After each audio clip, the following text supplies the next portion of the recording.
Hello guys, I welcome you to a new course on data structures and algorithms. And you all know that how important these two subjects are, data structures and algorithms. And well, I designed this course by combining these two terms. Actually, they are both interrelated to each other. Okay, so myself Dr. Jibbojyoti Bora, and you'll find my introduction in the description below. So this is the lecture number 0. Of course, I have given the term 0 for this lecture. Why? Because this is all about this course. And you all know that programs can be defined as algorithms plus data structures. Any program, if you are going to develop it, then you will need some steps that why you are designing that program. Well, those steps will form an algorithm, and while implementing that algorithms, of course, you are going to need data structure. Don't mind, I will define these terms in the next coming classes. So, why I have framed this course? First of all, this course is designed in such a way that the technical terminologies related to data structures and hence algorithms are explained with proper examples. So here my focus will be to frame examples for every tough technical terminologies that otherwise you will find difficult to get understood.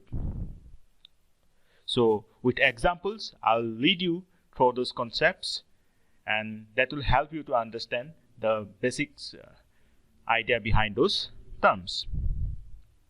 Then this will start from the very basic of data structure, and as the course progresses, this will lead you to an advanced level of algorithm analysis. Well, of course, I'll start from the very basic so that no one of you will face any difficulty to understand these subjects. I can understand that many people working in some IT hubs or some related software companies, maybe from different backgrounds other than computer science and or IT. So you do need some basic understanding of the data structures. So I will start from the very beginning, so you don't need to worry about that. Okay.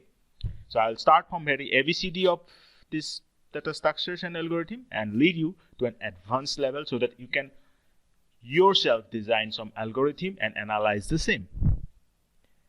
Then, as the students are concerned, and they do find this course very tough sometimes, and I have, from my experience, my academic experience in universities, I actually got this that, sir, why not you frame a course such that it will help us to understand the algorithm in much better way those textbooks pages have.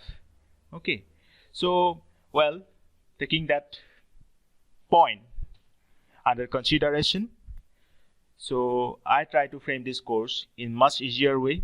But of course, syllabus of all the universities of excellence and institutes throughout this globe are kept in consideration so that almost all the learners from very nook and corners will get benefited and learn the most important subject of their stream. Clear? Then professionals will also get benefited through this course. Why? By clearing the doubts and refining the ideas regarding the frequently used data structures and algorithms. Of course, data structure and algorithm you'll find everywhere. Whenever you are working with a project, there you will need some data structures concepts, there you will need some algorithm. Of course, nowadays you are using tools where algorithms are already implemented through some library functions, you are using them. But I feel that you do need to know that what is the insight of those library functions, those which are implementing the algorithms, isn't it? So let's start the course in such a way that will help you to understand the inside beauty of those functions for those tools you are using. Clear? So these are the reasons that's why I have framed this course. So do subscribe this channel, And like and share with your friends so that they will also get benefited from it. And also press the bell icon so that anytime when I release a new video, that will be shown to you. So, and notification, of course. So meet you in the lecture number 1, that is the next lecture, that why do we need algorithm. So till then, take care. Bye bye.